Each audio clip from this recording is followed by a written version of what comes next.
Hi guys, so we're back. Today we want to talk about non-telegraphic attacks or non-telegraphic punching or kicking. So this is very essential in JKD, and it's very important, and it's probably one of the most important things that decide of if your attack is going to be successful or not.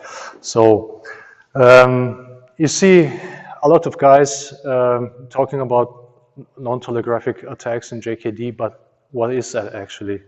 So, yeah, well, the first thing you would say is when you attack, either you kick or you punch, you strike from a distance, you don't make any kind of move so the attacker can react to before or while you're starting to punch. Okay, so for example, many people before they punch or before they kick, when they're doing their footwork, you can see how they're changing the level.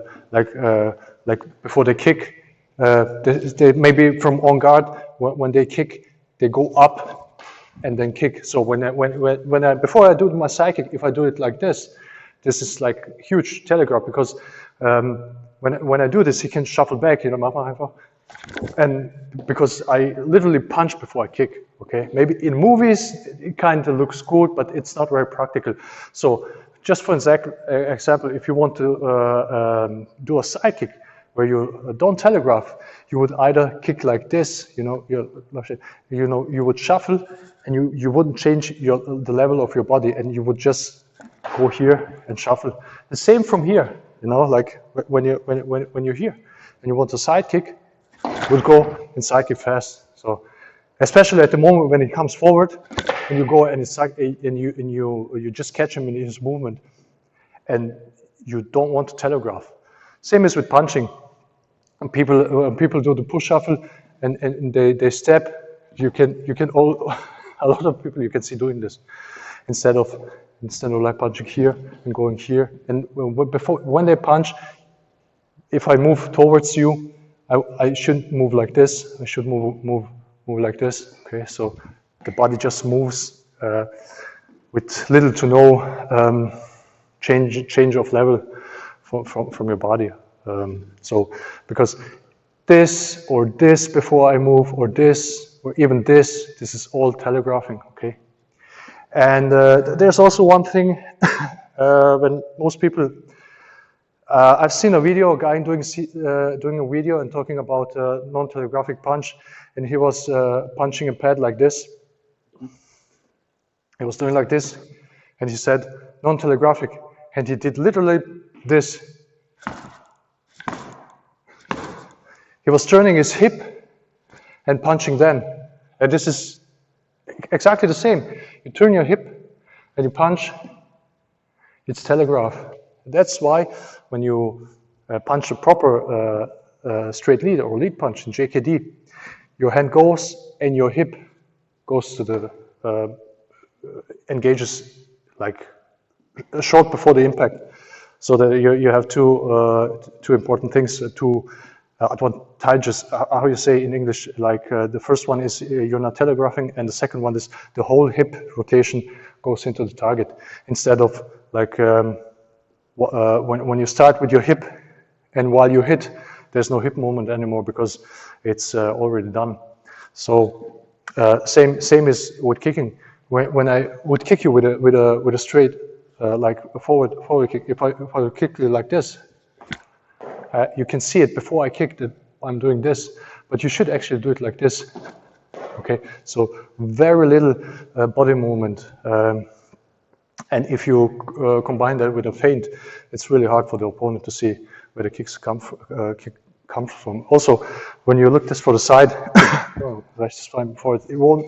If you want to do like a hybrid front kick, the angled front kick, okay, and you kick like this, you jump before. So this is for him. For him, it's very easy to see and to go back. So you want to kick like this. Okay, so with no telegraph, so you're shuffling like this forward instead like this. Okay, so this is only a few things are very important to how you attack with no telegraph. And you should also, when you kick, you use your hip, you know, right before you kick the target, the hips goes in, so all the hip rotation goes into the target. Okay, so also that's two plus points.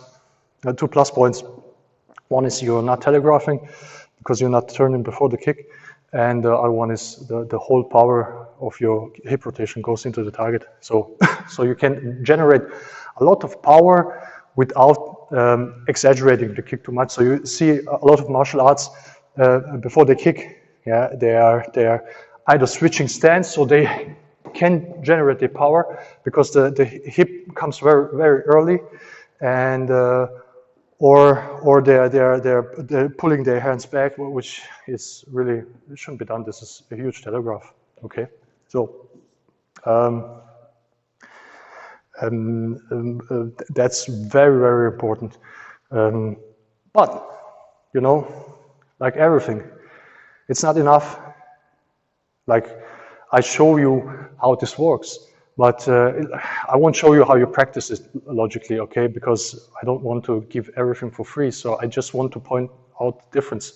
But originally, Jeet Kune things are done because some people think a JKD is just a mixture of techniques. So you take a hook kick from Thai boxing, punch from boxing, or hook from boxing, and this kick you take from this martial art or this system. The point is that JKD is not a mixture of different martial arts where you just have a pool of different techniques for different martial arts and you practice them as they are practiced in those martial arts. That's simply not true. So these kicks or punches, techniques in JKD, they are executed a certain way, so it suits the needs. So you don't want to telegraph, but you still want to generate power, and there is a way how you can do this technically or mechanically. So you have to practice this a lot because it's not easy. It's really not easy. It sounds simple, but you can't just see that and replicate that. You have to practice a lot, and there are a lot of exercises where you practice separately these different stages of the kick. So you can learn to not telegraph, and then you put this together, and then with time you get better. You have a better form when you kick your punch. You have more speed.